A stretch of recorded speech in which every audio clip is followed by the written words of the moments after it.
Alright, sweet. Kick that in as well. Fuck. Okay, welcome to the Smokers Lounge, part 2. It's your boy, Uldoc. It's your boy, Blurbs. And we are here today with Gav from BRL. Hello. Thanks for coming out, man. It's your boy. It's episode... Oh, go on. No, it just feels weird. I apologise in advance. Everyone's like, this fucking dickhead interrupts a lot. I'm going to interrupt a lot. I'm sorry. It's just like, oh, I've got something to say. And it's your nature, though, isn't it? Like running your own radio show. So you got to be able to cut people short. Yeah, when they just go off on tangents. Well, no, that's the thing. I'm the king of the tangent. You know, anyone listens to the podcast version of the stuff that we do on that show, it's you think, oh Jesus Christ, get back to the subject. Yeah. We're even joking about it with Panama Hustle, which is coming up in a week or so. Time of recording here, and we're laughing at the end of our recording with those guys because it's just like we talked a bit about the album, and then the rest of it we just shot the shit. But those guys are super cool, and that album, by the way, if it's out by the time this drops or anything, it's really good. Is it? Yeah, it's really, really, really good. The new Panama Hustle record. I did see they dropped a single. Yeah. I've always sort of followed them. I think. They hadn't released anything for a while, had they? No. And when they came on the show originally, it was kind of a newer idea between the two. I think Checkered and Bright have been friends for years, but they'd never really worked together. And I'll step a bit on the podcast and everything that we did, but it's 5 years in the making of the record, and they've called in a lot of favors, and it's like it's everyone's chipped in, and like it's everyone, like the people you expect to be on the project are on the project as well. So it's recommend that. For sure. Got to listen to that one. I'm about a couple of weeks in advance, but BRL son. No shit. I'm keen as fuck. Those boys been around for a while too, eh? Yeah. Oh yeah, Bright and Checkered, they've been around for maybe a little short of how long I'd been around. Minus, by the way, the years that I was away, which I've talked about ad nauseum on the radio show. Like I was away for like 6-7 years from the scene. Yeah. I call it 08 through 13 because that's when I just didn't do anything. Yeah. There was nothing in that time. It was just I was working at Dirty Dusk in Joondalup. Oh god! Yeah, you know exactly. You know what I'm on about. I was at Dirty Dusk. I was working on the door. Just scanning IDs and trying to tune chicks in the door. Sometimes successful. And then following that, then I'd go inside. And my best mate was the DJ. Yeah. And me and him are still mates. We work on an online radio station now and all that kind of thing. We're tight as, and that's never going to change. But so I'd go in the booth and whatever, and good old Dirty Dusk. Just any kind of messed up stories that you would have heard, or the infamous club shooting. Yeah, I was around for that. I had to testify for that case because I was on the door at the time.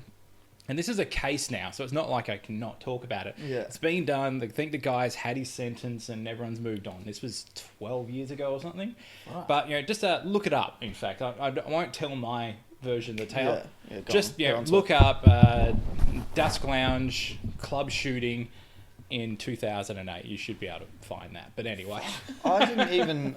he's not... Have you not set up the... Oh, we're going to look this up, are we? Oh, multimedia. I love this. Not just me looking on my phone or anything. Yeah. It doesn't matter. Yeah.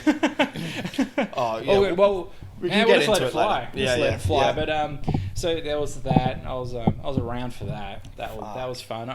Actually, here's the bit that I will tell because I just don't feel comfortable about telling a story which I'm half hazy about, and I know about through piecing it together afterwards because I was blind drunk on that door that night. I went into the cop shop though, and this is like later. They questioned everybody that was in that club. There was like 250, 100, something about like there's quite a few people there, like which is higher than normal on a Saturday night there, especially that early. Yeah, because the incident happened pretty early in the night. So anyway, about 1-ish or something like that, I stumble out the door because I kept drinking because that's what I did back then. Get to the thing and I'm like, I was on the door, and there you can see the top of my head in any footage or whatever, but there's no heroics from me or anything by the way as well. Like I just kind of stood there. It was like, duh, was that a real gun?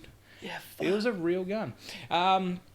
Little millimeter pistol. Did someone get hit or was it just... ricochet? But there was no serious injuries. But so that happened, and then I'm in the actual cop shop and sort of giving my statement, and all I remember is being blind and just sitting there, kind of being apologetic to the poor police officers who were just sitting there dealing with this drunk dickhead. Oh yeah, I was there, kind of thing.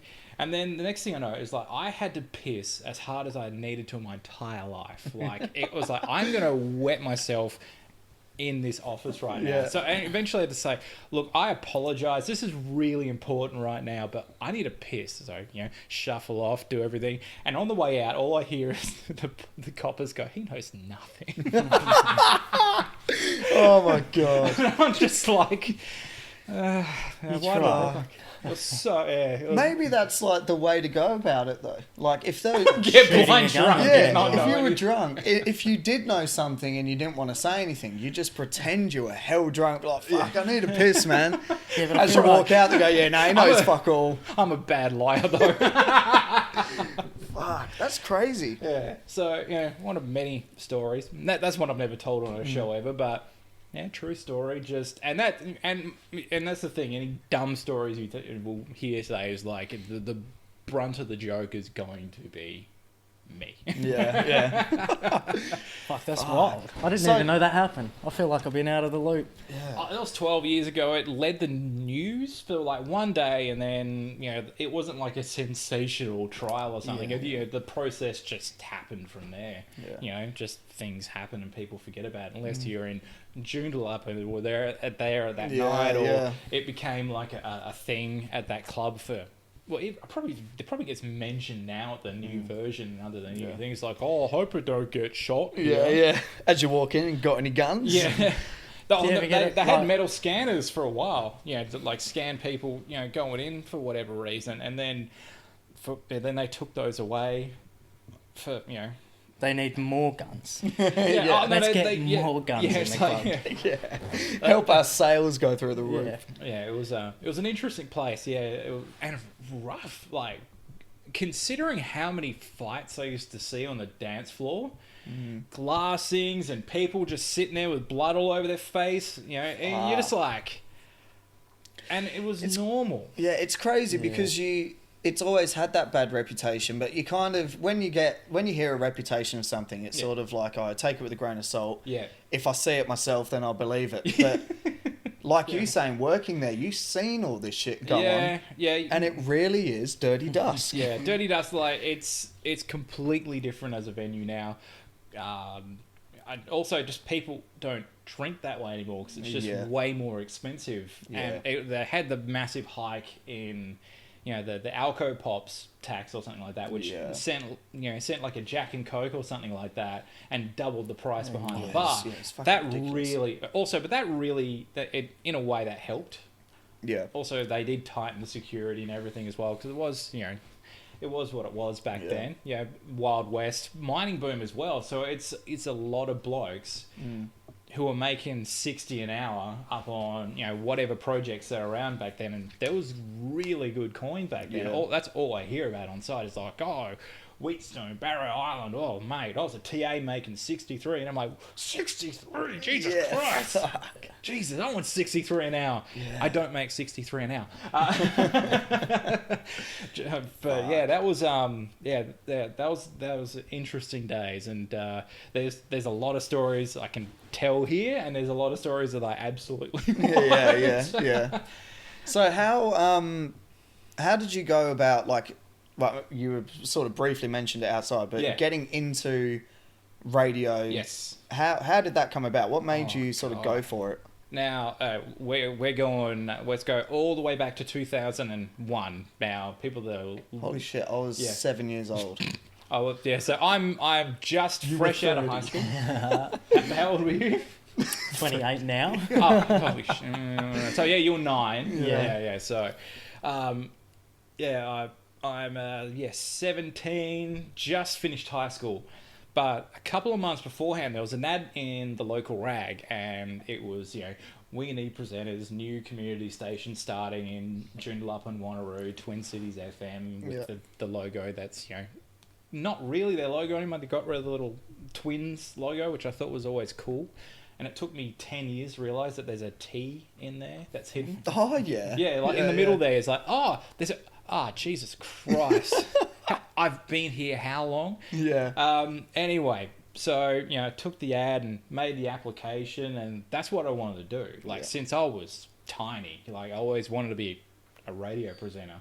Ever since I heard Gavin Miller, who's still on 96 FM now, I think he does afternoons or something. I met the guy about a decade ago. Nice dude as well. Told him, you're kind of the reason why I did it. Because it's there's a dude on the radio with my name. Yeah. That was about as simple as it was back then. I'm 8.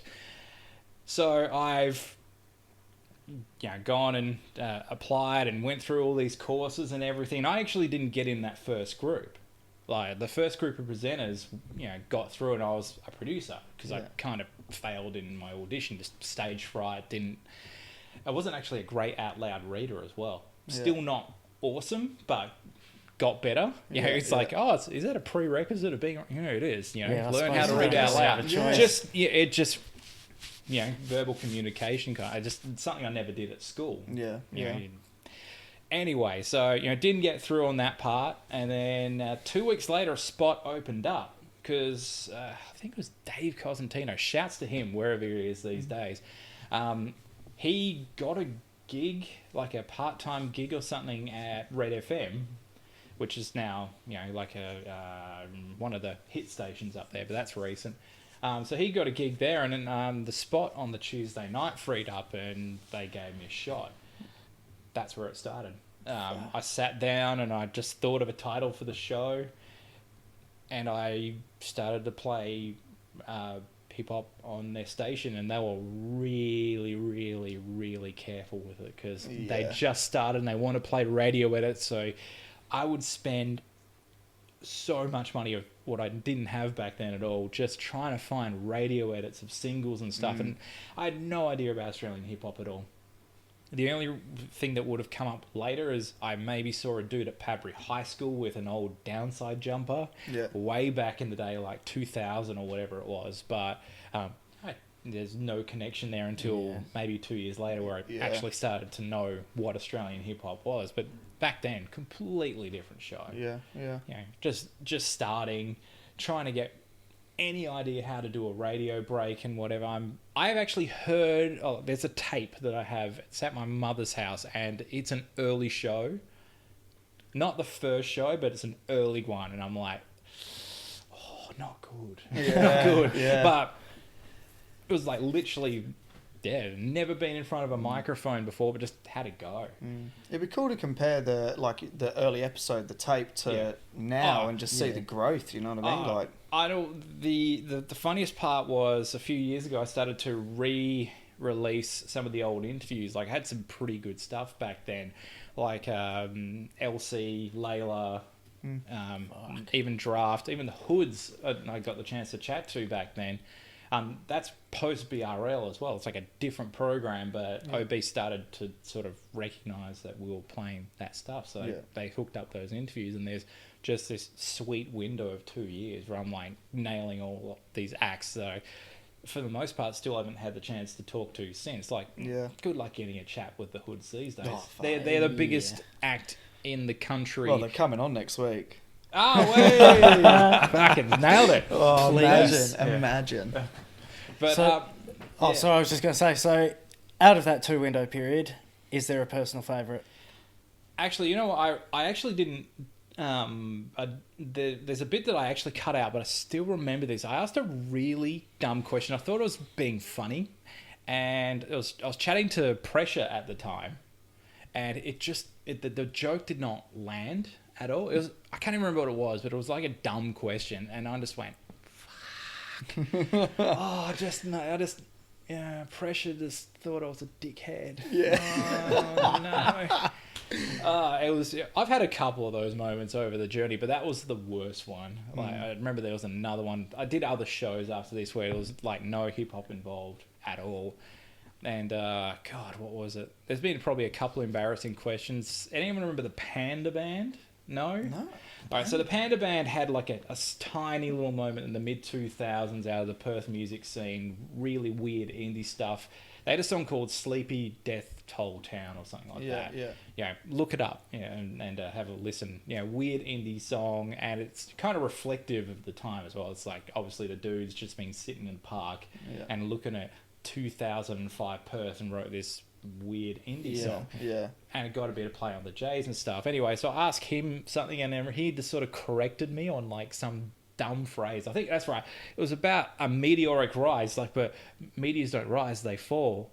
And I'm like, you're an absolute dickhead. In the back of my head, I'm like, oh yeah, okay. Back of my head, it's like, it's a common phrase. Okay, you are dead right. Meteors go this way, not this way. Maybe volcanic rise would be a better way of saying it. Yeah. But it was just like, I get that when it's like, I'm going up to Bustleton and people are like, you mean down? And it's like, you mean fuck off. Yeah. I know, like sometimes, I don't know. I feel like you get one of those moments, whether it's at work or just talking to someone, and you'll hear something and it's like, oh, that's not right. But I've never been the type of person to just openly correct someone. Yeah. You know what I mean? It takes something. Yeah, that was like, oh, I'm glad I won't be talking to you again. The other one was, and I'll happily say this, was when I was in commercial radio, when I was in Taree, New South Wales. Shouts to Taree. It's been 7 years since I was there, but it's such an influential 2 years, and like there's obviously heaps to talk about. We'll keep it on brand for Oz hip hop and stories from the show, but that era itself is just completely insane. Like such a mental story when I look back. So what was I doing? For the most part, like what was I doing there?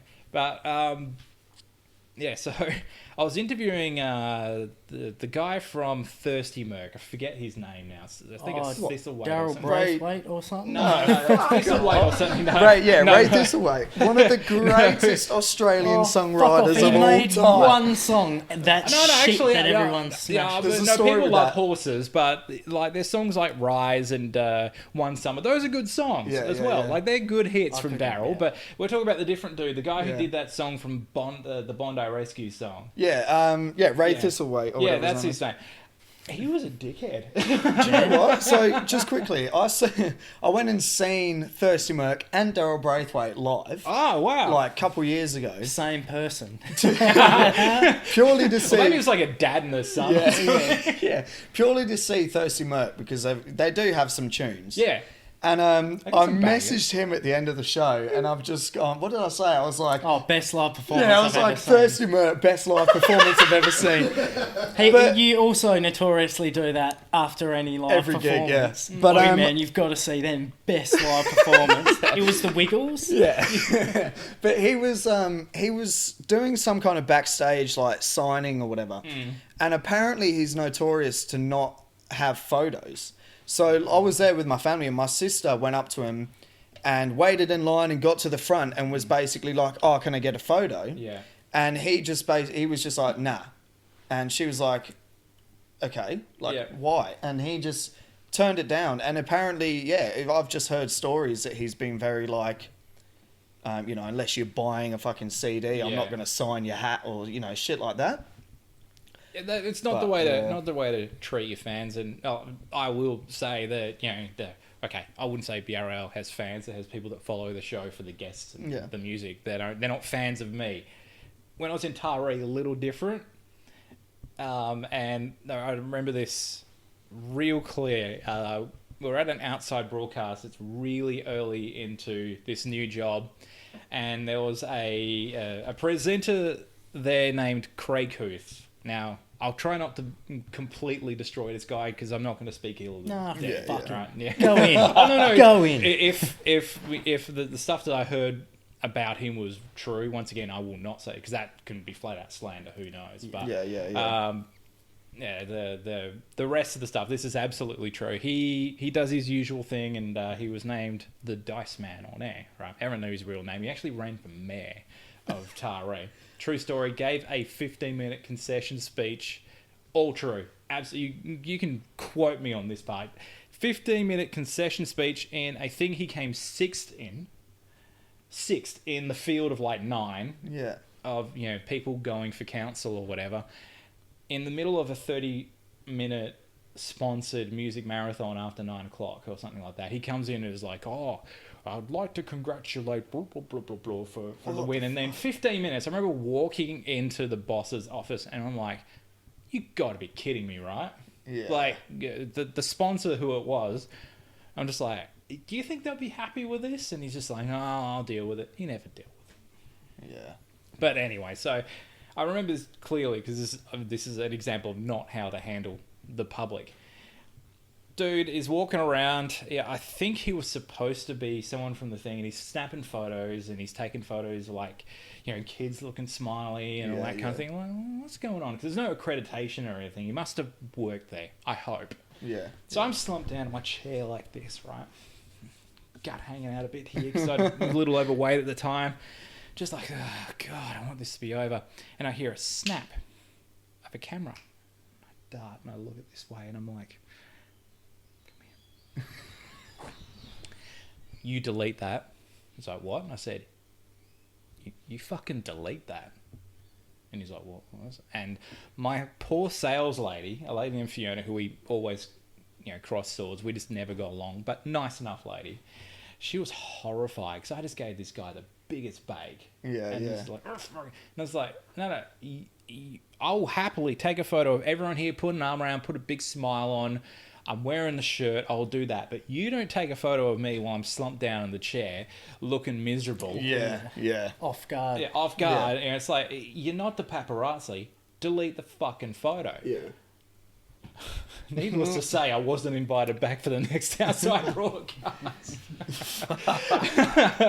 But yeah, I was. That's not the way to handle it. Yeah. But there were plenty of times where dealing with the public, especially in a small town like that, being arguably the second most famous person there, apart from the breakfast guy, whose name preceded and all that kind of thing as well, because he was a larger-than-life character. And I mean that in many ways. He's 6'4", 160 kilos, massive booming voice, and ego to match all of that. So just a massive character. Was his name Carl Sandilands? No, he wished he was Carl Sandilands. He wished he was like... And he actually did 2 shows. Like, he would do the FM breakfast show, and then John Laws would be on the other AM station, and he would jump on again at 12 till 3 and like take calls and do talk back and that kind of thing. Like, radio was this dude's life. And now it was, well, I guess it was mine at the time as well. Still kind of is, you know. BRL takes up a significant amount of my thought time. Yeah. Always thinking about the show, what am I going to do next, that kind of thing. So I get it, but yeah, that was a weird... It's a weird time, and like Taree itself, once again, crazy time. But, that's not how to handle the public, but there is. I mean, this is on a whole different level of fame. Yeah. But I read. I don't know if you're familiar with the Shia Labeouf footage that's been going out. There's more. So yeah, so they did they did a table read. Yeah. For a charity, and it was all of these big names: Jennifer Aniston, Brad Pitt, Morgan Freeman, and all these sort of people. And it's like a Zoom chat, and they read through the script of the movie. I heard a little about this on a podcast this morning. Times at Ridgemont High. Yeah. Shia LaBeouf. So you've got, you've obviously seen a Zoom, so you've got all the little webcams. Yeah. Everyone's just sat, clean in front of the screen, ready to go, professional. Shia LaBeouf is sitting, sweating buckets in his car, and he's literally just like this, and just like smoking, just fucked off of his face, absolutely fucked off of his face. He doesn't even look that fucked off his face. He just looks like he's catching a vibe. Nah, he is fucked, man. You can tell. There's a part where, like, real early at the start, when he sort of first comes into it, he's like not talking or anything, and he's literally like looking at the camera, like, just fucked off of his face. Oh, he is fucked, man. You can tell. There's a part where, like, real early at the start, when he sort of first comes into it, he's like not talking or anything, and he's literally like looking at the camera, like, just fucked off of his face. Oh, he is fucked, man. You can tell. And you can tell when someone's cooked because they're just constantly moving the facial features. Yeah. And he's just like puffing darts, dripping with sweat, sitting in his car with the door open. It's like, go into your house in the aircon. I Like, what are fucking you love doing? Shia Labeouf. I'm just gonna say it. But so that whole thing's came out, and since then, I saw an article, and basically he came out, or like confessed or admitted or whatever, on a podcast a year or so ago that he was diagnosed with PTSD from early childhood fame. Like the whole fame behind him and even Stevens and all that sort of stuff. Yeah, like Holes. Yeah, Holes. Yeah. I just just no, I've never fucked seen with the him. movie, but for whatever reason I remember that poster and the name Holes. I'm like, what a weird name for a movie. Good poster. The movie's actually quite interesting. We watched it at school as like a movie review thing. It is actually a pretty good movie. Like a child chain gang that are forced they're to mine gold for a fucking... it's like we're going QAnon here right now. it's a boot camp. It's a boot camp with all kids that are like, you know, naughty kids, and wearing they get sent orange jumpsuits. Yeah, they get sent to a boot camp, but they're basically they're Great digging Escape holes for Disney. Yeah, pretty much. Where they don't get killed at the end. Spoiler. They just dig holes to find gold, I think. But they're in like the orange jumpsuits, and they got, you know, ball and chain and all that sort of stuff. But what are you doing, Disney? But it's so exactly, like it's so crazy because it's not only just Shia LaBeouf. Like he's a good example now, especially he's sort of coming back into the spotlight. But you look at Demi Lovato, heroin, Macaulay Culkin, heroin. Like all of these young childhood stars struggle so hard. Justin Bieber almost lost it there. Bieber almost lost it. He's managed to sort of come back, and even then, fucking very hit and miss. You know what I mean? Like that yummy song was not yummy. No, I like his Holy song though. Speaking of holes, his new song Holy with Chance the Rapper, I'm digging it. It's a bit of a vibe. For someone who's been in radio in some kind of way for the last nearly 2 decades now, I have totally tuned out all pop music now. I've got to the age I'm old as fuck now. I'm 36, which I look down the barrel, I'm like, I'm nearly 40. I feel 25. 40 is the new 39. Yeah, exactly. Exactly. I'll be 39 forever.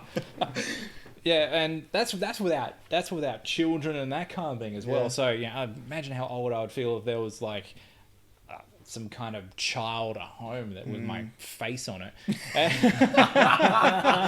and that's and I hope to whatever then if there is children in my future, which I'm pretty sure there's going to be. I've been with my partner for 6 years. It's probably about time to pony up.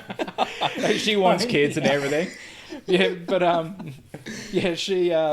hope they look like her and not like me, because I got this horrific convict chimp-hand white skin stuff going on, and she's got her lovely Maori features and everything. I'm like, no, can they look like you? Like, I don't. Is there a way we can change everything that goes on? It's just like it's a roll of a dice, but I really hope they look like her.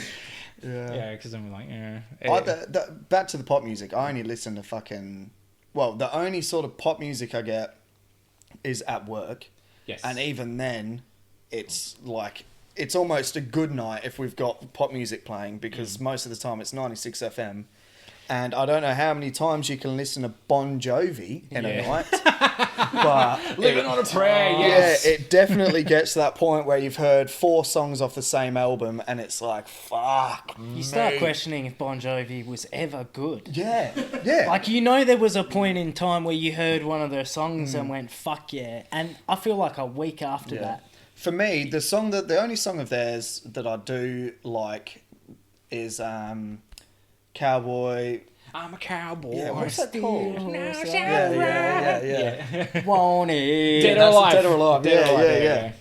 That's pretty much the only one I can jam out to. But Pearl Jam's for me. How is many another one. times? The amount of times Pearl Jam gets played, and it's like, I don't think Pearl Jam are ever good.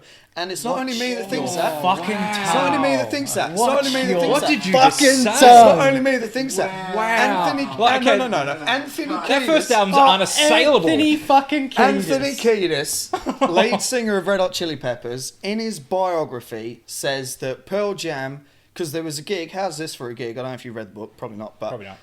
there was a gig in the 80s, Red Hot Chili Peppers were the headline act, Yep. Nirvana was support, Ooh. Pearl Jam was support, Ooh. and fucking, I can't remember there was Silverchair boy. It was Silverchair. I think There in the was 80s, someone like that. Silverchair were like 9. But Anthony Kiedis openly says in the book he wasn't a fan of Pearl Jam because he didn't like his voice. And I'm probably Eddie the Vedder same. probably hates him. It doesn't matter. No one hates Anthony Kiedis. You don't have to. Music is subjective, but even- also not even Pearl babysitter Jam from back- isn't subjective. Yeah. Back in the day. Yeah, Like I that. don't know, I Pearl remember- Jam is just it's just Pearl Jam to me. You can and should kill yourself. The best thing Pearl Jam did was in their video clip for Alive, and he jumps off the top of the fucking Coliseum thing into the crowd. That's like the best thing he's ever done. I'm hot. My temperature's rising. And the issue Welcome there to was Mob Deep. there was a crowd there. Yeah, you you do you build up nah. Like, I'm sorry, but a lot of that stuff is unassailable. That'd be like saying ACDC's Back in Black is the worst album you've ever heard. I'd be like, we're done here. Yeah. this- Not Back in Black. ACDC is definitely a band that's grew on me. I always used to find that their drum patterns were exactly the same in almost every song. They are. Yeah. And even like riffs and stuff, they were kind of basic, but it definitely is growing on me. The more I listen to it, which is a lot. At work. Especially if you're working 96 FM is playing it, then yeah. But that's also that that post Bon era kind of one as well, because I was always more of a Brian Johnson fan than Bon Scott. I'm more of a Bon guy, which I found interesting. Like Back in Black is a perfect rock album, perfect, right? There's not one bad note on that record. When did it swap over? Just quickly. I When think Bon 80. Scott Yeah. died. So Back in Black album is Brian Johnson. Yes. Yeah. So Bon died, and then a few months later they found Brian Johnson wherever they found him. In a pub, in a pool of cigarettes, screaming at the top of his lungs. Yeah, that is a story. You're right. Exactly. The voice. Thing. That seagull voice, and so he jumps in and they make that record. But those 70s records by Akadaka, they're fucking good. They're all slappers. Give me an example of those 70s records. Like, are we talking? Highway to Hell. Yeah. If you want blood, you got it. That's Dirt Done Cheap. Is that them? Yes. Is that, Yeah. Dirty Deeds. TNT. She's got the Jack. Yeah. Whole Lot of Rosie. That song goes hard. It's about fucking Let a me fat put chick. my love into you. Is that them? What about Shook Me All Night Long? No, that's Back in Post. Black. Yeah, that's Back in Black. Yeah. Yeah, Thunderstruck is well after that too. I think it's like 1990 or something. Fuck. Yeah. Well, I mean, History. you can't really hate on them because in terms of worldwide rock, they are one of the biggest bands of all time. Yes, and I think it's purely off Back in Black. And I remember hearing this podcast. I think it was Chris Jericho's podcast, and him and a bunch. shit. Yeah, I'm actually getting back into wrestling, which is weird. I don't know why, and it's not WWE because WWE is awful these days. I tried watching it a couple of times, and it's just like, this is shit. Like these guys are the character. It feels like the time's almost gone. Yeah, And they're just trying to keep it going. It's like. Oh, they're doing. Well, they were filling stadiums every time they were in there, so they were making money hand over fist. But it's as they call it, the PG era version. So it's not for the angry teen of me watching Stone Cold back in 98, 99, giving people stunners and smashing beers and all that kind of thing. DX, all that kind of stuff. I was so into that back then. Loved WCW as well, which like. And for whatever reason, I actually enjoyed that better than Raw a lot of the time. But if you look back now, and I've got during the lockdown, I actually bought the WWE app. That's how much of a deep dive, and I watched a bunch of old like Nitro episodes and all those old a couple of old pay-per-views and whatever. It actually wasn't very good at all. It was pretty awful. But the old WWE, like the highlight stuff, like the stuff that people talk about, like one thing that I watched on YouTube, this is really embarrassing to admit, but I think they call it the night that the Monday Night Wars turned from WCW to WWE. They had the infamous Rock versus Mankind match where Mankind, they put the title on him. And it's just like, for whatever reason, and they call it the biggest pop of all time, you can hear it, the stadium just goes insane because it's halfway through, there's a brawl, everyone starts jumping in, obviously that's the cue, glass shatters, Stone Cold comes down, and I think he was really injured, like I think his neck was injured, so he doesn't hand out a stunner, he hits the guy with the chair, but you hear the glass go and people go ballistic, as loud as you've ever heard a crowd at anything. Everyone's like, oh my god, it's Stone Cold! Comes out, it's contrived, it's stupid, it's childish, but you're just like, fuck yeah. The nostalgia waves over, and you're like, yeah, that was good. That was a good TV moment that you guys came up with, and everyone's in these dumb costumes, and you're laughing at Vince McMahon, like throwing his arms around, pretending to be angry, but back there is like, I just broke this other company that's been kicking our ass for 2 years. Secondly, we just made a shitload of money out of this. We have really broken these guys on this night. He's probably sitting there going, yes. They were, like, I don't know if they still are, but I know for a long period of time, they were the highest grossing, like, entertainment industry, like, ever. Yeah. And then now you got the AEW brand coming through. What's that? It's where Chris Jericho is now. Oh, and they've got, like, a bunch of guys. How old's Chris Jericho now? No, it doesn't matter. He's in his 50s. Sting's still going. Yeah. Sting was in WCW, boy. Like, What? I think I watched him when I was like 5. Yeah. He was probably one of the first figurines I had. I used to have all the wrestling figurines and shit. It's completely nuts that these guys are still around, and Ric Flair's the tail end of his prime back then. That's 20 years ago. How has Ric Flair been going for so long? And also, is there a statistic on the literage of blood that man has lost through his fall? Just drink a bunch of orange juice, you'll get it back. It's fine, but just stay hydrated. Well, or even just like the ACW guys, or the Mick Foley once again. How much blood do you reckon he's put on mats over the years? Just chair shots and just sitting there, put a little blade underneath that mask and let it drip through a little bit. Oh, Undertaker, how about you throw me off the top of this cage? It'll be a good bump, that kind of thing. Iconic. And you just like completely fuck him up as well. He'd be sore all the time. Yeah, I think we watched.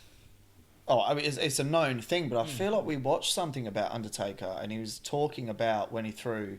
Oh, when he threw him off, through and he the thought cell. that he'd actually fucking like killed him basically. The choke slam, that was meant to just cage, absorb the blow, and that was meant to be it. Not oh shit, bang, hit the mat and then below. didn't he go like the ring caved in a bit as well, didn't it? Oh no, I think that was the second one when they actually set it up to happen again. Then they rigged the ring. They pulled out a mat or something like that, and he went through, and there's probably like nice big bit so of you padding. almost the first died. one's a real like old mate fell like 15 feet to the mat below. Imagine and you're just that, like behind the scenes going through the script. So you almost died once, but what we want you to do is do it again. Only this time you should be all right. Get closer to death if you can.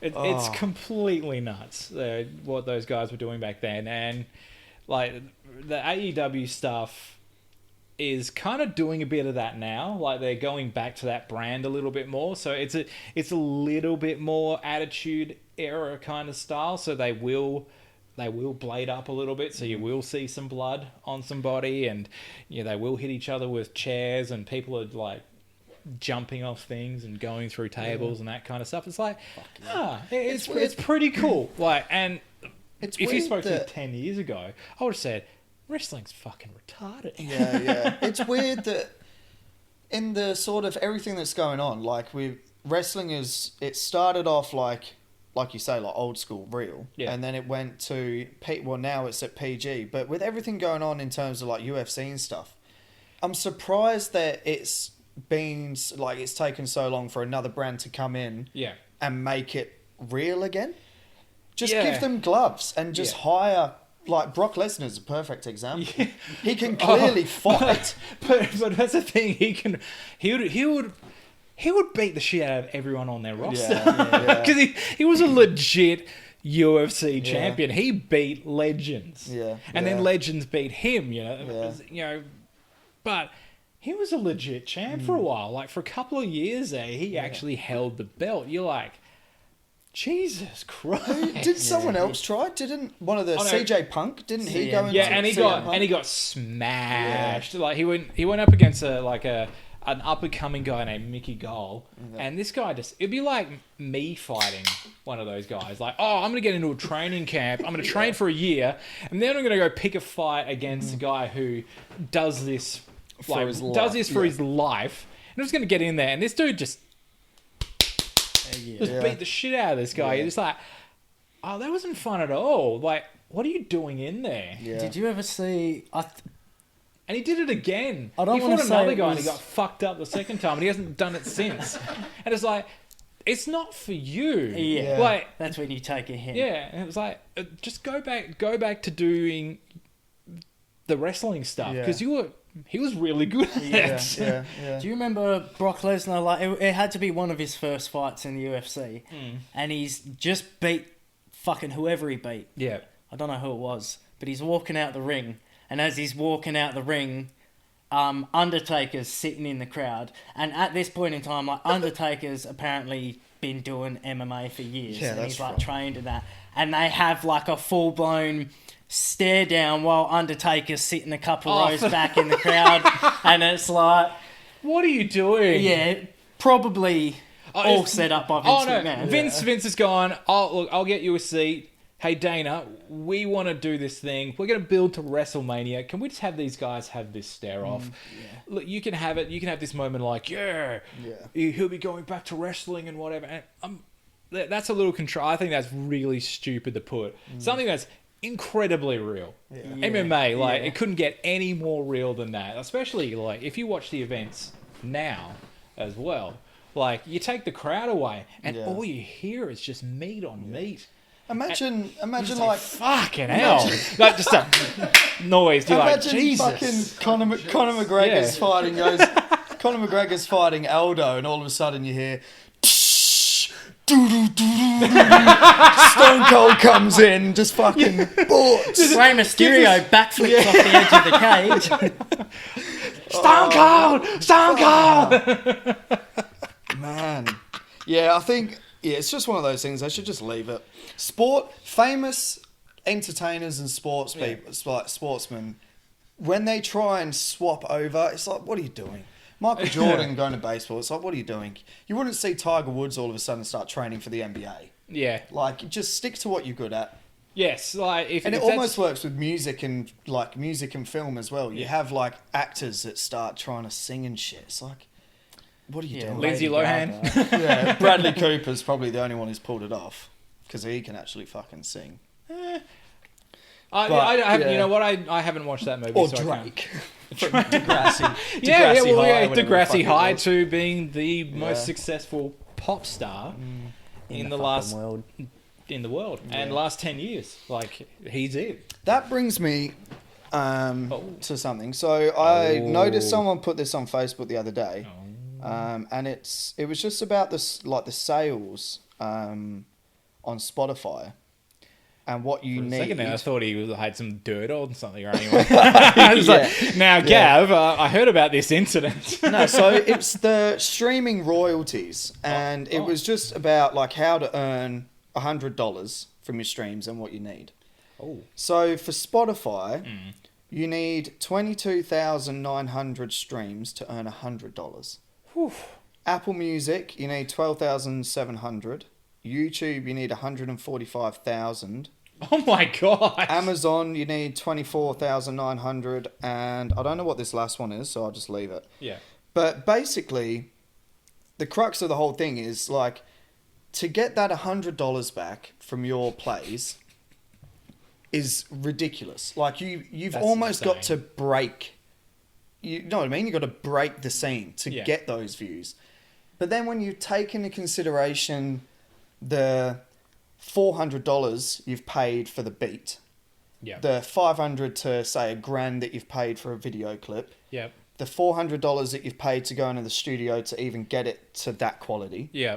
and then you know all your marketing or gigs or whatever you do, merchandise after that, you're spending fucking $2,000 to $3,000, and then relying that you're putting all your hope that you're actually going to get 22,000 to even see money back. But As It's insane. as an Oz hip hop artist, like for yourself as Yeah. well, how many streams would you have overall? Oh, fucking not that much. I'd say maybe. Have you made your $100 yet? No, I'd say I probably got maybe 7,000 to 8,000. Yeah.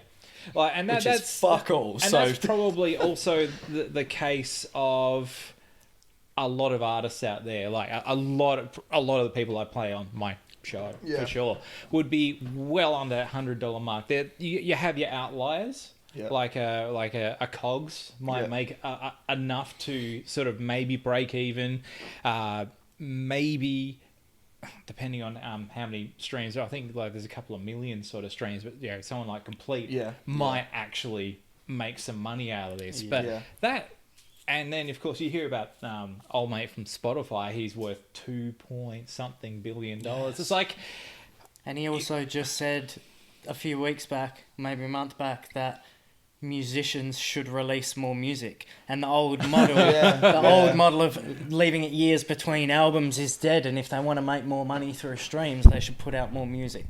Which, See, it's as someone who tried to write music over the journey, it was terrible.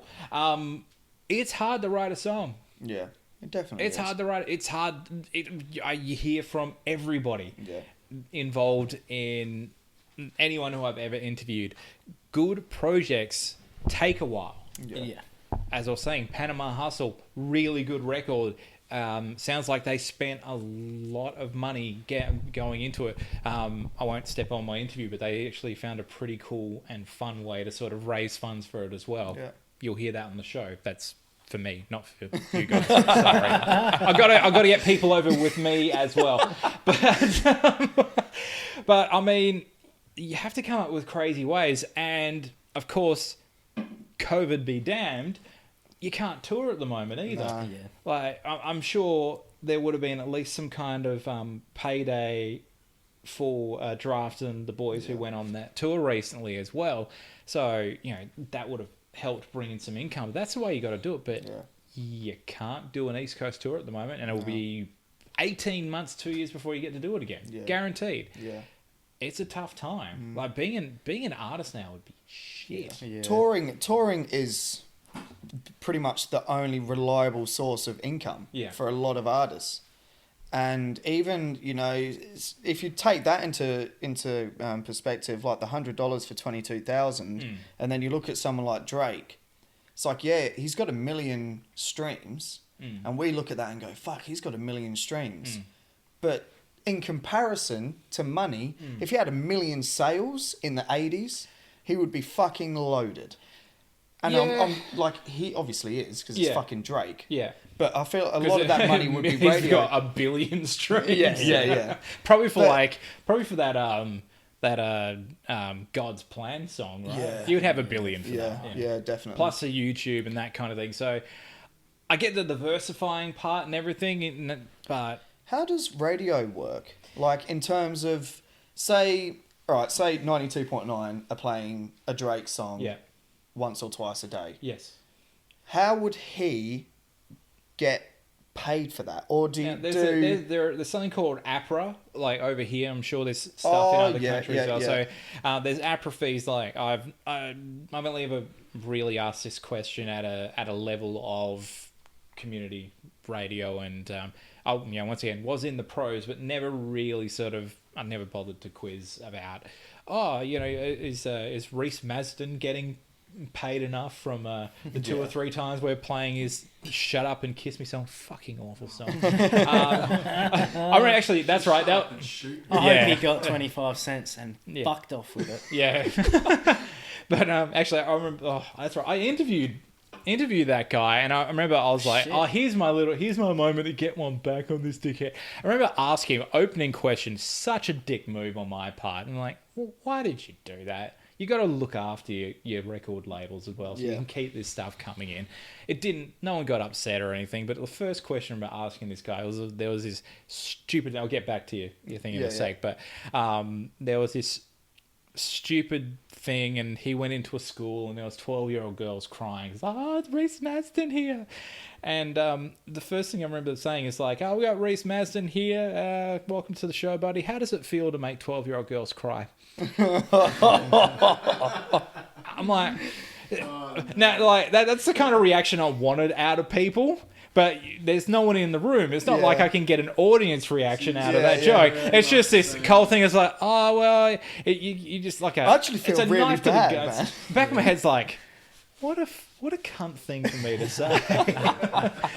Fuck. And, I just remember afterwards feeling bad, because I'm like, imagine if he started crying or something. You just see his eyes well up in one tear, and he's like, "I don't know, man." He just the goes, next "How Carl do you feel about Sandilands, making Gavin me Crossley. I probably would have got a career out of it. Yeah. He probably wrote a song about it. Yeah, no, it was Taylor Swift. Asshole radio host. That was just me. That was honestly, that was me just acting out. And that's late 20s, like me, probably in a way trying to desperately get out of the weird little rut that I was in at that place, because it was like, I'm not going to get this breakfast show kind of thing at all. That's a story I'll tell off air, because it could be slander, it could be not. It's not, but I'll save myself any lawsuits or whatever. But it's. I was sitting there for like 2 years, and after some promising offers and that kind of, they didn't happen. And I probably during that time when I was just like, what am I doing here? I'm making a little over minimum wage. Okay, this is the easiest job I will ever do, and it was the easiest job I've ever done by a mile. But I'm a world-class misanthrope. That's why I don't go to gigs, why you don't see me often at shows. Like, it takes a lot for me to emotionally prepare myself to go out there and shake hands and like, oh yeah, how's things, that kind of thing. It's like I'm a homebody. So even for me today, it wasn't like I'm sitting in the mirror going, I see praise, I see power in the mirror. But there is a case of having to prepare myself emotionally. I'm not crying in the mirror, but it's not like, oh, I'm looking forward to going out there and I'm hugs and that kind of thing. And I've said this on the show as well. Like, there back in the old days, of the old Rosemount Hyde Park gigs. Now this is second era Hyde Park, not the first era. Like the glory days of the old Oz hip hop scene of those old Monday nights there, which I did get to go to a couple of those. Yeah, and there were some fun shows back in the day, but it's tough for me in a way, because I don't want people rapping in my ear. Oh man, it's the worst. I don't want beer stained face and the smell of that beer breath, wheaty smell, and some going, I got the bars, I got rhyme so far, I jump off a silo, I drink high-low, and like, that's pretty much exactly what it is as well. And I'm like, record it, mix it, send it to me. Yeah. Record it, mix it, package it, send it to someone else. Yeah. I'm not interested. It actually, in all honesty, that doesn't happen too much anymore. I think maybe because I put it out there in the world enough. Like, please don't rap at me. Yeah. Like, I will happily accept your music submissions, but there is also at the same time, there's a lot of good Australian hip hop, but there's even a lot more of Australian hip hop that is just fucking awful. Yeah. And I'm sorry, as the host of Beats, Rhymes and Life, a nationally distributed Oz hip hop program, let's face facts, there's a lot of bad rap out there. Oh, yeah. There's a lot. 100%. Yeah, for sure. If you had to pick a couple of, like, who are you listening to at the moment, Oz was? Who's got your ear? Well, I still listen to the old school stuff a lot. Yeah. That's my era, like that the obese era of Oz hip hop.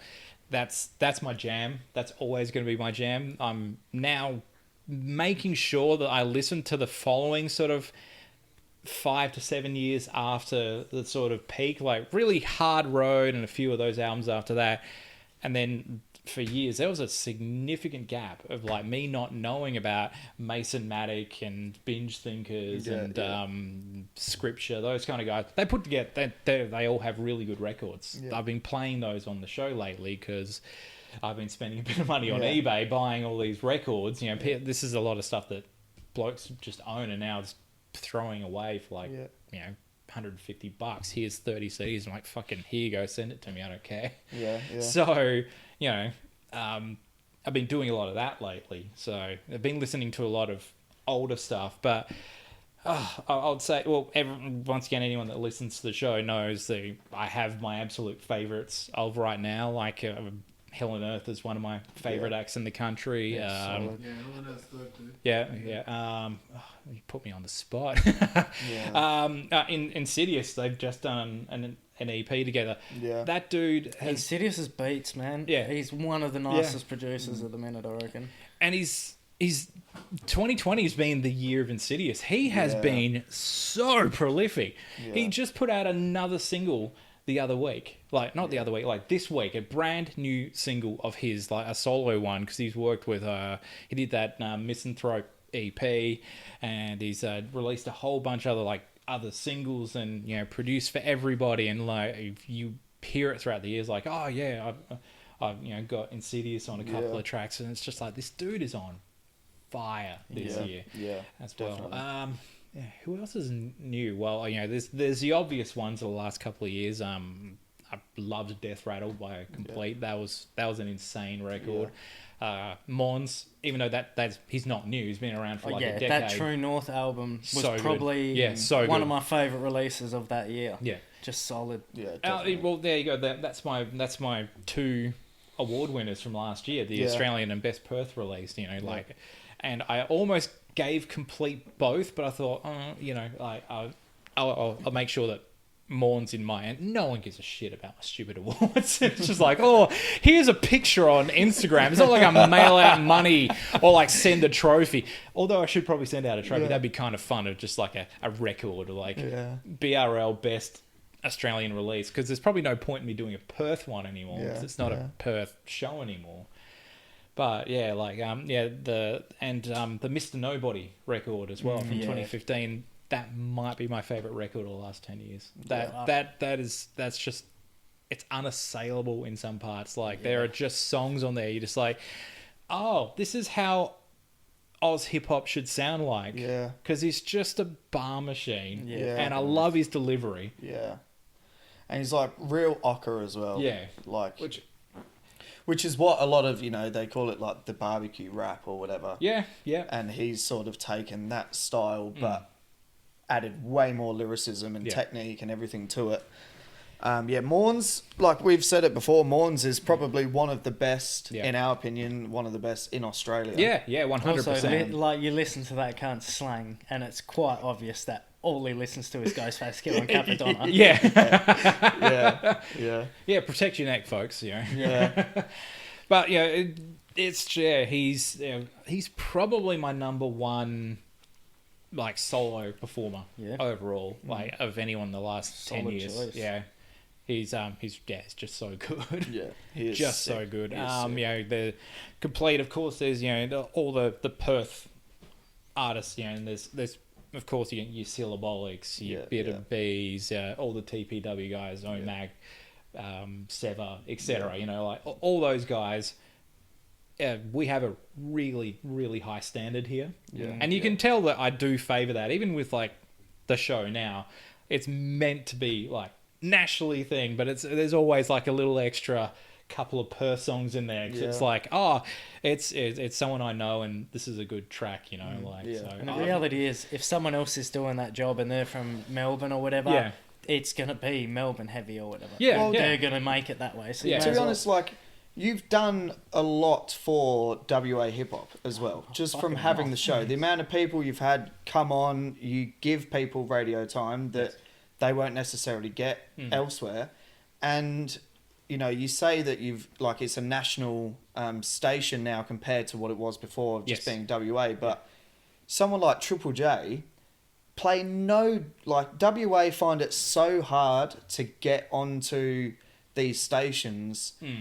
No one knows why, but I've spoken to a few people, you know, Sever or Cogs or whatever, and they've all said how difficult it is to get that play on Triple J. So having someone like yourself who's willing to, you know, throw in the extra 2 or 3 Perth rappers on there, it's going to do WA, you know, world of wonders. I've got to look after who's in front of me as well. Yeah. Like, and once again, it's a scene that I grew up in. Yeah. It's a scene that I earned my stripes, and trust me, I had to earn those stripes. Like, if we're going back 01, 02, 03, I was public enemy #1 online. I deserved a bunch of it. Yeah. But it wasn't like I was saying controversial things or picking fights or whatever, but I was just an arrogant little shit. And, you know, I copped it, especially online on like forums or whatever. So you can hide under aliases and whatever. You can probably still do that on Instagram or whatever. No one's doing that now, because I guess I've earned it after. You know, I probably. Well,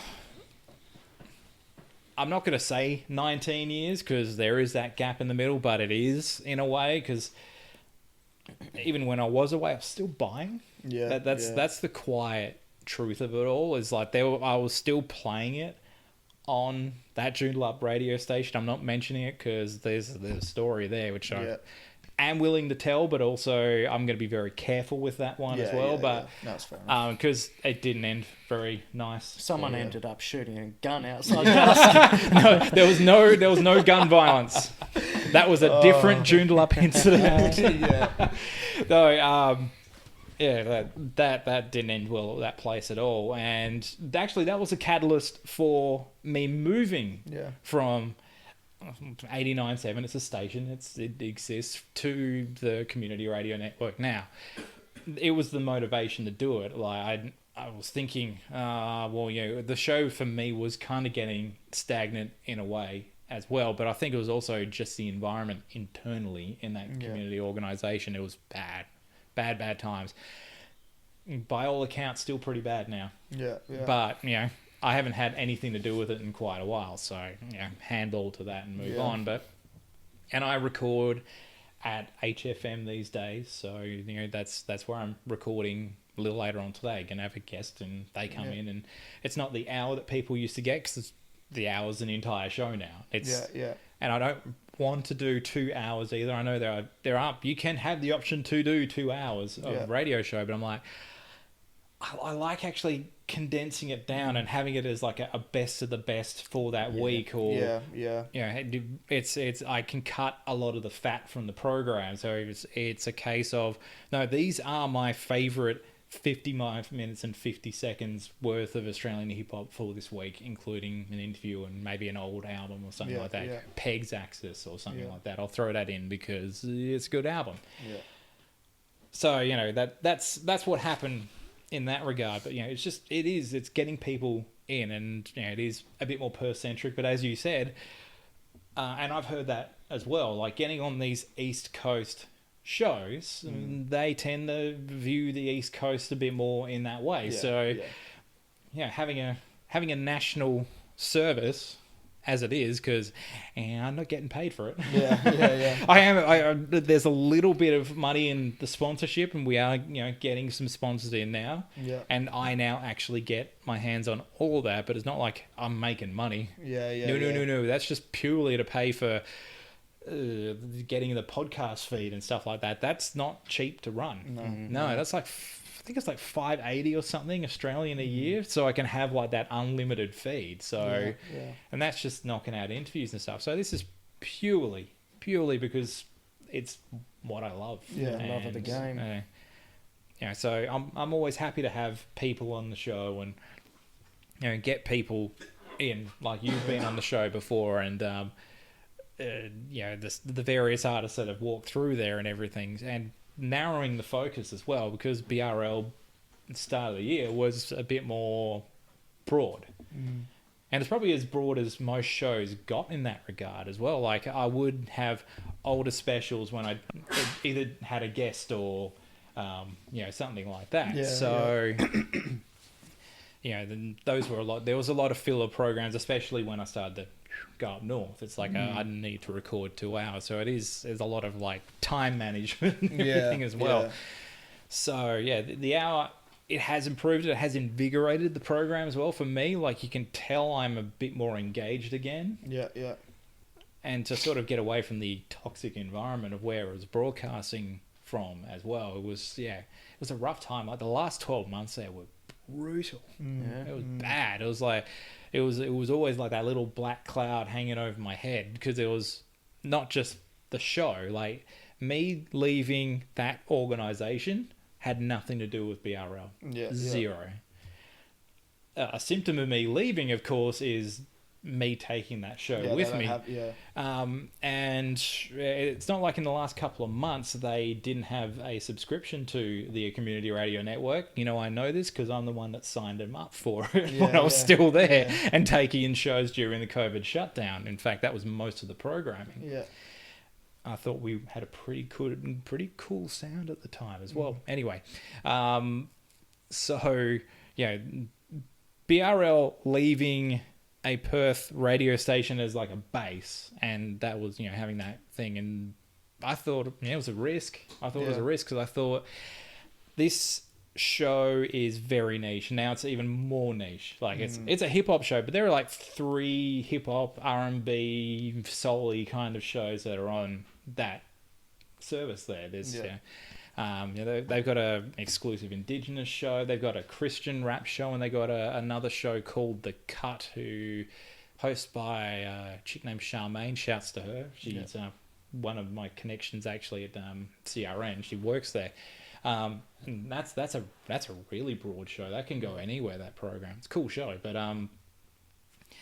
I've just focused like, here's 55 minutes and 50 seconds. I keep repeating that because that's literally the time they allow you to have on that hour because of sponsor time and that kind of thing. But so I've narrowed it down. I thought, this is a risk, and who the hell is going to take this up? Who's going to grab this program and slap it on a random time slot? And also, the truth of the matter of the now 20 stations that are now taking this is a bunch of those stations are taking it live because it's on a Saturday night, and there are people that won't be there live to not broadcast. So, it's I guess if they didn't want it there, they'd just put something on, like a choice. I'm like, oh, we don't like this Aussie rap show, and who are the Funkors? How dare they swear so much? Kind of thing. I didn't think it would get as big as it has. And yes, it's in mostly regional New South Wales and about 3 stations in Sydney, which is really nuts. That blows my mind. It's like, and 2 of them are live. Like 10 o'clock at night, they can't find somebody to do a show in that time slot.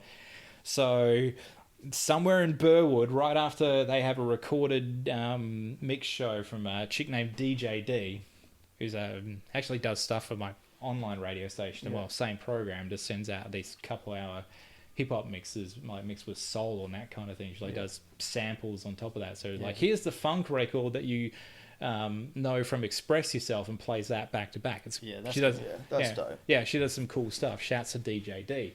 And then right after that, on that station, is my bullshit. I'm like, what the hell? Like, who's who's programming this? I'm even the program guy to some of this stuff as well. Like they've listed the show. I'm like, the hell is going on? That's it. Like after years of basically, sort of really having to push myself promotionally so as hard as I have, and there are shows that probably get a lot more attention nationally than mine does, but it's starting to grow in some kind of way. I am seeing it in the numbers online and that kind of stuff. Like, there's some growth, and it's from some of the markets that I'm actually in now, which I'm like, oh, that's cool. There's a bunch of people jumping on board from Sydney. There's no one in these regional towns yet, not like some random person in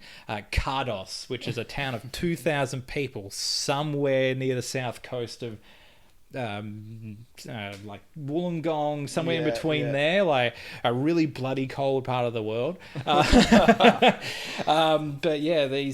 these little radio stations are taking the show, and it's nothing to do with their programming otherwise as well. Like you hear like, oh, it's easy listening, and you have like, you can see the profiles and the age of the presenters. Like, I've done all of the homework and the online stalking and looked at all these stations, and then on a Saturday night, beats, rhymes, and live. I'm like, what is going on? And there's a couple of stations. There's KCR actually take it live.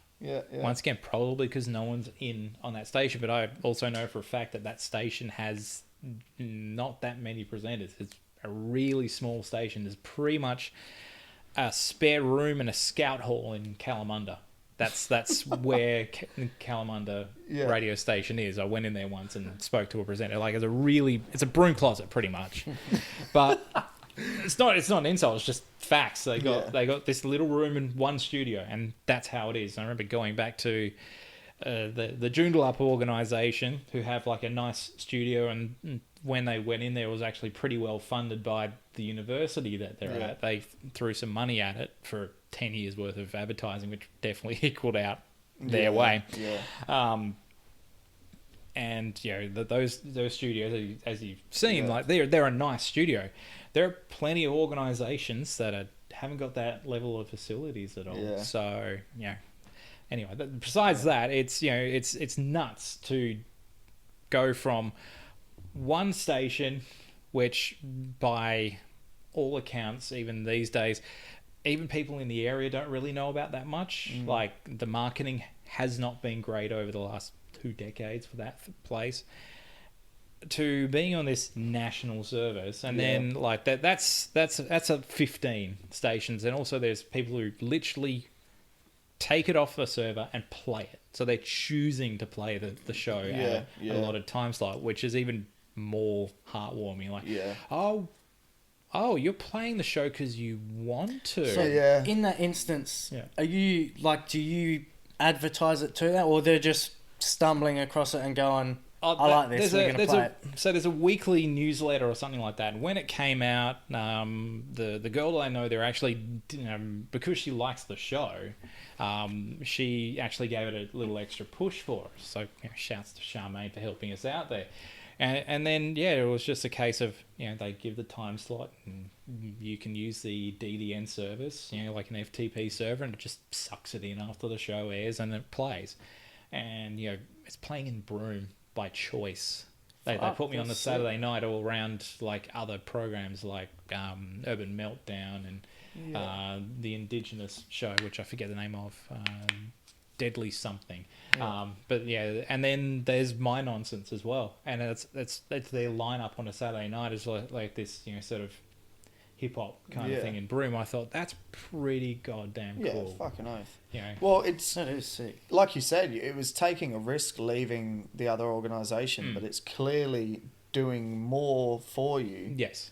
In the short period of time that you've been doing it than what it's than kind of what it was before. 5 years, and that was purely out of loyalty, and also there's loyalty to that organisation. They gave me my start. They let me come back, and also as the program manager of the last 6 years of that organisation before I left, it's like, you kind of let me do what I wanted. And okay, my idea of doing what I wanted was to make sure that you had a nice sound to sell to sponsors. Like, here's here's my $1 million sound. Yeah, yeah. It's made money on other stations before. I've tweaked it over the journey to suit things. You can go ahead and sell. Yeah. Not my fault they couldn't sell it. Yeah. But, and then the nighttime was a bit more sort of like, all right, here's where I get to have a bit more fun and experiment and have a good time and play our youth mix at that time. So, and that was the last 6 years. It ended how it ended there. Not good. Just a massive blow up pretty much between management board, myself, a few other periphery people, and just it all came to a head when we had to stop. Yeah, everyone had to stop. We shouldn't be stopping, kind of thing. And then it was just it was not communicated well enough because there was no phone calls, or even when I would call some people up to say, "Hey, what the fuck is your problem?" kind of thing, and people would just wouldn't pick up the phone, just would not have that conversation. So in the end, all I'll say is like the final 2 nails in the coffin / knives in my back were a public slander event, which I'll give full details of off microphone. Yeah, right. And another one of something that an underhanded moment which I thought was possibly endangering the new version of the show. Yeah. And that's all I'll say about that. Yeah, fuck. Dirty game, and that's the thing.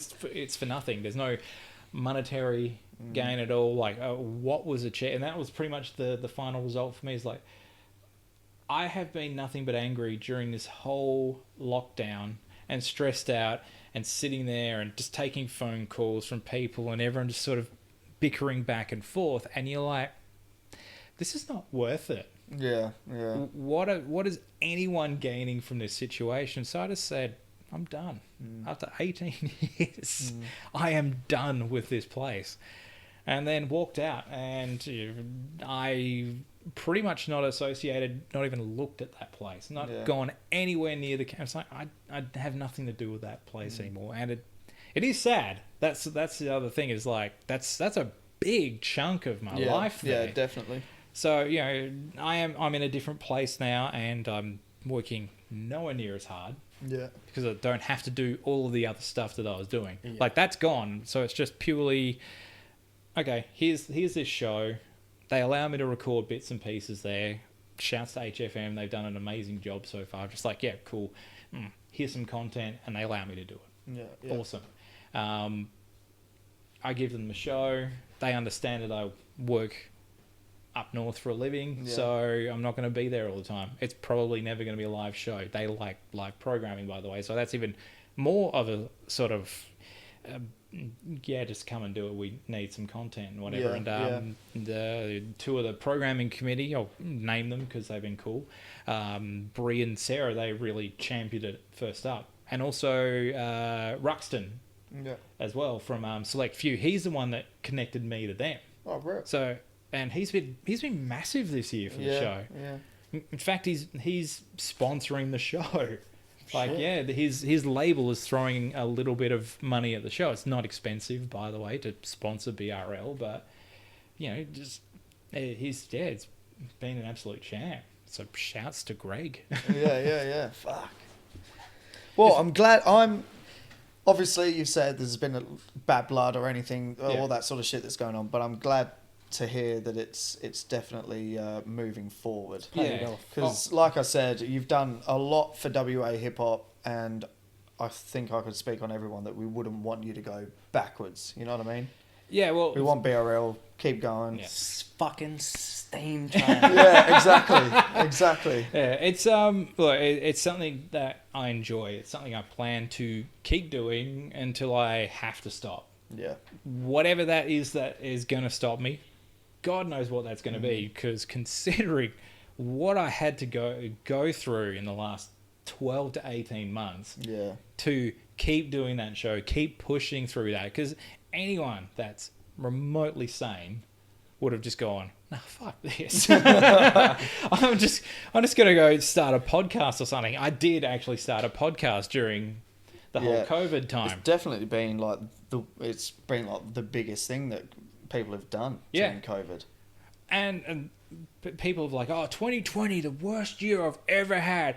Like, I think I'm going to come out in the back end of 2020, with maybe through the fire of this year, in the best position I've ever been. And it's like, it's... And then I know there's people who have not coped well, like mentally. They've lost their jobs, lost their livelihoods. You know, families are broken up. You know, people who are in horrible domestic situations in any way, shape, or form. I am not diminishing that in any way, shape, or form for anyone out there who has to deal with that awful situation. For me, though, I saw some opportunities. I took them. We are where we are. It's not. I'm not getting paid for it. I'm not a star by it. I don't even have I don't even remotely have the most, buzz out there for radio shows like the show the Lesson in Adelaide. Yeah. Outside of the Triple J hip hop show, that's the biggest show in the country by an absolute country mile. And they deserve it because they had their TV show, they have all their online interviews. They got a big crew there, and also they call me on the odd occasion to ask me for a couple of ideas and such as well. Like, they do an amazing job over there. Sanchez and the boys, they do it. Shout outs to them. Yeah, they do an amazing job, those guys. So, that's your big show. And then of course Hal and the Triple J sort of backing, but also Hal's doing stuff with with the drill rap scene and his label, and being involved in Sony Records and such as well. And I'd never say a bad word about Hal because I'm a Coolism fan. I loved Coolism. Love them. Yeah. Still play them now on the show. Every so often it's like, hey, you remember when they won the first ARIA kind of thing? That was them. They broke through in that regard. And that thing was like, was that 05? Because if it was the year before, it would have been, The Calling would have been that first ARIA for sure. But I reckon it's because of The Calling, they started to include Australian hip hop acts and recognising them at the ARIAs at the time. And that's what happened from there, So we have the hoods to thank for all of it. I was going to say, I think in terms of radio play and everything, I think the hoods are definitely the breakthrough for Australian hip hop. And we had stuff that was playing before. Barbecue Song was getting a little bit of airplay. Fridays got banned from Triple J Super Request because people just asked for it every Friday, so they stopped playing it. Is Fridays Matty B or? Did I say? Who did I say? Matty B. No, I don't know. You didn't say anyone. I don't think. I was going to say, didn't I don't know. If Fridays Matty B. Yeah, that got Hunter. Wasn't Hunter Jam Roll on the radio at one point, and then it might. You know what? It might have been. Which makes no sense. Like, the rough cunts at the how did that song get on there? It probably not, but at the same time, Barbecue Song has the word cunt in it too. You're like, oh, okay, cool. Actually, so does Fridays. So does Fridays. All of them do. So I guess that's Aussie hip hop for you. Yeah. Maybe not so. Yeah, not so much anymore. They're probably sort of people have now targeted in a way, but also the scene's changed too. It's diversified. There's plenty more different looks at it, and the barbecue rap. That's a little over here now, but you have a lot of acts who are who have different cultural backgrounds. It's a lot more multicultural now, and it's richer and better for it, 100%. And it's also doing a lot better chart-wise as well. Like 1-4 had a number one album in Australia this year. Sampa the Great is doing huge things. Massive. Yeah. And worldwide as well. Yeah. She gets recognised by a lot of, people artists. Yeah. She's amazing. I saw her in concert last year. That was one of those times where I'm like, no, I want to see Sampa. So I made sure I went there and, was front row and everything for that show. It was a good show. I wouldn't mind seeing her, to be honest. I just want gigs to come back. That too. What gigs? The UK artists. He's like, I never left, man. I want to hear some grime. Double time bars. Yeah. Well, that's another thing as well. Aussie grime. Yeah. Aussie grime and the drill thing. That's now like an actual genre that does things. So not my vibe, by the way. That's not my thing. Yeah. No, I'm the same. I feel like like we've said it before as well. There's a circle of Aussie hip hop in Perth, like an Aussie hip hop community that we're probably in the same boat. Yeah. And then there's another community, which is your trap and your drill and your grime, and that's like they've kind of split between the two.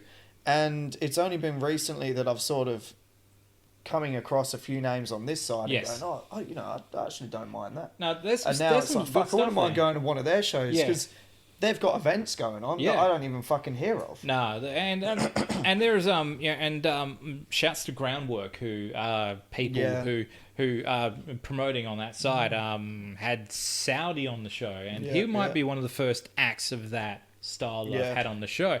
His album was awesome. It was great fun. Like it's not a lyrical masterpiece by any stretch, but it's fun to listen to on a road trip. If it sounds good. Yeah, I'm like, it's a fun record. It's like it's great to just, you know, throw on, drive down West Coast Highway. That's literally how I listened to it the first time. I was like, all right, this could be fun. Throw it on. I was like, no. Sounds wavy. I need to be near the ocean. Yeah, wavy near the ocean, exactly. No, and that album's a good time. Who else have I enjoyed? God, the new song by Kwame as well, who's a bit more of that trappy vibe. But he's done a song that's a bit more like bit more sort of like soul-y hip hop, and that's a new track. I'm actually definitely playing that in the next couple of weeks. Record a couple of weeks in advance. That's in the show. Yeah. So I'm like, no, this song's a jam. Yeah. This is good. And there's plenty of awful stuff out there from all sides. All sides. It's not just like, oh, fuck trap, this is stupid. Like, no, there's some good trappy stuff out there. Cortex does really good trappy stuff. Yeah, definitely. You know, the what's the group? Call the Coroner. Yeah. That was essentially a trappy EP, but that bangs that record. Yeah, for sure. As is that Tuner EP. Ooh, that slaps. Yeah. That's really good, that record. Although that was a different vibe than what I was expecting from Stereo. Like Stereo, I'm like, wow, this is like a Beastie Boys fun 90s vibe. And then it's a bit more self-reflective. I fucked that record hard. Yeah, it's good though. It's really good. And I'm looking forward to chatting to those boys. You know, time of recording in about half an hour. I was going to say, if you've got to cut it, we can like wrap up or whatever. Yeah, we got another 10 minutes, so we're good. Yeah. Keep it going. Yeah. Well, in that case, I'll just quickly ask this because I was thinking about it. Yeah. You were saying, like, you know, people rapping in your ear and all that sort of stuff, sending music. Yes. How much, like, when do you feel obliged to play songs that you don't necessarily want to play? Say, I have in the past. Yeah, so say he sends you a song and it's shit. It wouldn't. Would you be like, oh fuck, like, do I really want to play bad. Poisonous Darts by Ghostface Killer? I'm just going to say that... Fuck off. I'm just going to say this. Like, we've had... I mean, we aim to do reviews, and we do reviews on songs here and there that come out. Not as professional as what you do. But I'm not that professional, by the way. Listen to the show. Listen really close. It's not professional. I don't give a shit anymore about professionals. Yeah, but we've had... You know, the odd person here and there that have said, oh, you know, fucking listen to this or request this or, hey, can you have a listen to this? And sometimes I don't know if I want to. I'm with you. I get it. If they're listening, I've not listened to them. Like, I'm not saying this because I've listened and they're shit. I just sometimes feel like, do I really want to be doing an episode and put a song on and then go, oh, it's good... Or do we just be straight up and be like, yeah, it's not that good, you could work on this, work on that? Because a lot of the then time it's like, as well, who am I to tell someone how to fucking... And that's also, I would have that same thing. It's why I don't want to do album reviews or anything like that. Like, you've never seen me do that. Like, of course, classic albums, because they're classic. You know? It's like, oh, you know, Peg's Axis. And you're only going to pick the ones that you're comfortable with. Yeah, so exactly. I'm like, sweet. I'm like, I like this record, so this is why you're going to hear about it. It's why everyone thinks it's like, oh, so complimentary, loves everything. I'm like, no, I don't. There's a lot of stuff you don't hear because I don't like it. And well, that's also the bonus of narrowing the show in a way as well, is I can be a lot more picky now.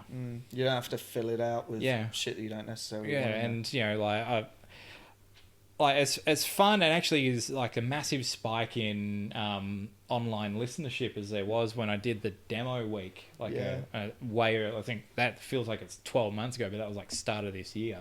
That was a massive spike. It was like one of the biggest listened shows I've ever had, because it's people sort of getting put on, but and it's like their mates saying, oh yeah, we'll tune in, like huge spike, like one of the most popular shows I've ever broadcast ever on that old station. And I wouldn't do it again though, because it's like, well, now I've got 55 minutes and 50 seconds. I'll have a classic album, I'll have a guest, or if it's a show where it's just purely music, it's like, no, I've got all these cool old CDs I want to play. No, I want to play something from the greatest hits by the Oars, because it's not streaming. It's not out there. Like, it's not like people can go anywhere. You don't want to play a song that someone's going to hear on another station or something. So I feel like you wasted that opportunity. And I get stuff. It's not I'm inundated at all. Not even remotely close. It's not as bad as people would think. Like oh, here's this and here's that. But there are definitely a lot of sort of tracks I might listen to for the 15 to 20 seconds that I hear a song, and that's the way I do all music, by the way. If you don't get me in the first 15 to 20, maybe 30 seconds, sorry. I've got to move on. Which is, that's the way I've always picked. Like, from bloody Taylor Swift back in the day. What about Pink Floyd Wish You Were Here, which takes about a minute to get into? But if it says Pink Floyd, but also, but that's an iconic riff at the very start. It's meant to be the quiet, and then you hear that boom, boom. And then, then of course he starts to sing about his friend who died. And, like, oh, okay, Yeah, a bit depressing. But a modern hip hop song, especially if you're trying to get somebody to listen to it, people's attention spans are about that time. I'm not being harsh. That's everybody. Yeah, definitely. That's why we've been saying it. We still haven't fucking figured it out. But for videos and stuff we put up, we need to start putting like subtitles, because people don't listen anymore. And the subtitles is like bottom, what keeps people engaged in that video, because of that, because of the attention span. Oh, you see it on every major podcast. Netflix do it all the time as well, because they might just scroll through and then you're half paying attention to the thing, but then you might see the dialogue and maybe, oh cool, this looks okay. You might press on that thing and it comes up on your Facebook and you have the sound and you're listening to it, and then you might then watch it for whatever time. Or also, on Netflix, you get fucked over and it's actually in English subtitles. You click on it and it's in Spanish. That happens to me all the time. You find a show and it's like, fuck, that looks hell good. And then the whole thing's dubbed and it ruins it for me. Yeah, that's right. No, I'm with you, because I tried watching Dark and then, I watched the first season of that. It was hard. Oh no, I couldn't get through the first 15 minutes of the show because it was dubbed. And that's it's also that was a really slow start. Apart from like a random European sex scene, because let's just throw rooting in because it's Europe. We've got 15 minutes to get Gav's fucking attention. Let's make sure we got a middle-aged couple doing this. We got RedTube now. It's not SBS back in 1998 waiting for some foreign movie. I might see some tits for one tit for just a brief split you're just like, yes. Fuck no, that's the way it was back then. I'm sorry we didn't. Yeah, God, that was before burned porn and even having like the CDs where you would trade with your mates and that kind of shit. Because that's what you would do back then. Yeah, grotty little pigs that we all are. And now it's like it's kind of normalized. You can fucking make a killing off of that shit now. Well, it's basically the equivalent of streams. Gem Wolfie. It's not. I don't know what. You don't know if she's not doing full blown porn. I think, but she'll show a bit.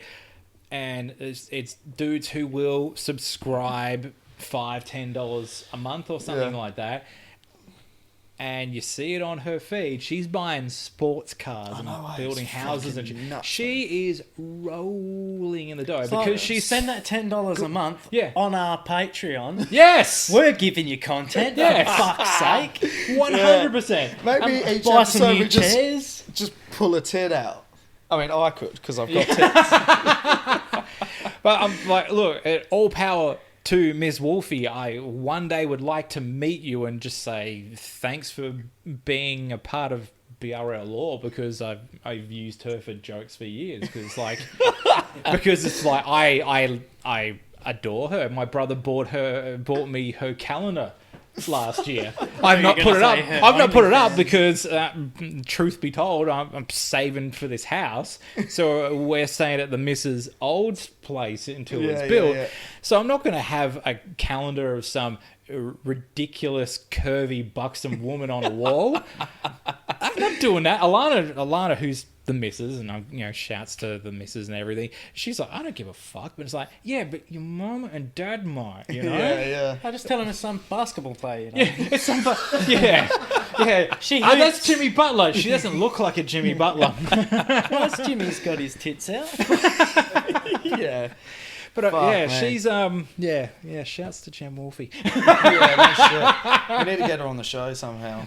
Somehow. Oh my god. But you know what? That is actually someone. If I was going to do a podcast outside of music. BRL, BRL the podcast, but joining us this week is a known hip hop fan. She does actually like the trappy stuff. You can hear it during her videos and stuff like that. But it's like, known hip hop enjoyer, and we got Jem Wolfie on the show, and you know why you're here, because I just want to look at you for the next hour. How you doing? Yeah, no shit. Hey. Think of the promotion you'd get if she did a brief 10-second OnlyFans video in the BRL studio.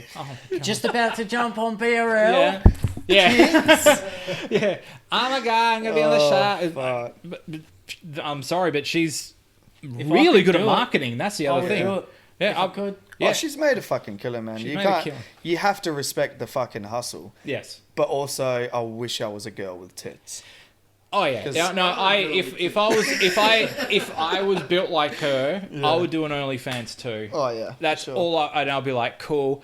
Here's me with a bathtub with just my bum showing out the back of the bath bombs, and I'll do a shot here with just a little bit here. I 100% would do it. Shouts to girls who are doing OnlyFans of any kind who are out there doing it. I follow a bunch of these girls on Instagram. Also, shout out to fucking full-blown porn stars. No, they got I don't watch OnlyFans, but or even the girls who just do feet. I hate feet. Feet are if you walk on feet. That's it. That's the end of feet. But shouts to girls who are getting paid of showing their bloody foot. 100%. Oh, it's fucking insane. Because if a girl came up to me and said $20 for a foot pic, like, what sort of cunt would you have to be to get offended? Yeah. It's like, fuck, it's 2 seconds of my time. It's a foot. It's not like I'm getting my entire cock out. Yeah. I don't know where that went, but okay. Fuck, but I mean, like, there's people out there who are like, yeah, feet. I'm like, no, not for me. Yeah, no, I'm sorry. A friend of mine got propositioned by some dude on the internet. Dude? Videos, just some fucking random dude. She's a gamer, so she sort of talks to a lot of different people, I guess, online. Oh, yeah.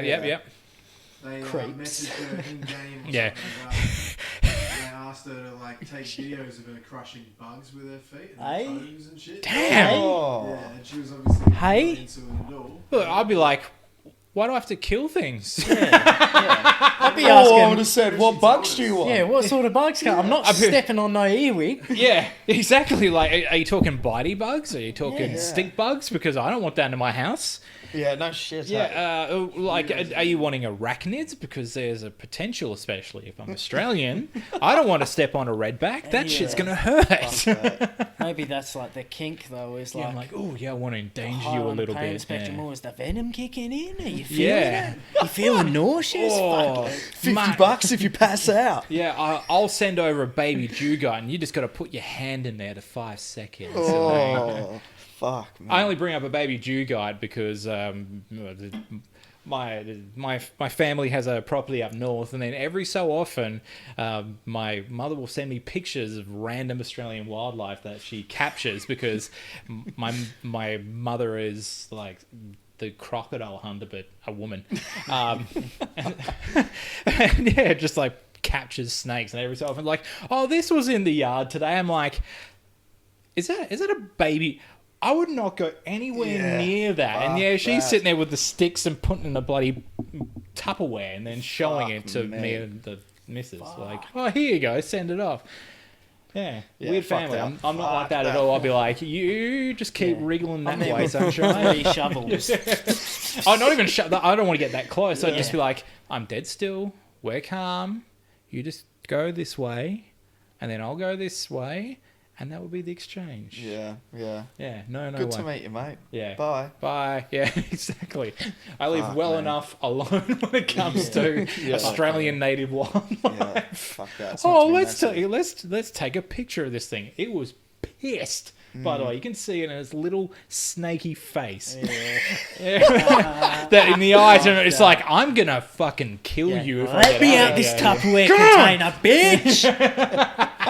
No shit. Oh god, I think that's a good place to finish this anyway. Yeah, no. Well, yeah, we'll wrap it up. So Thanks for coming out, dude. It's been a pleasure. Legend. Wish all the well for the show. Yes. On the in the future. Yes.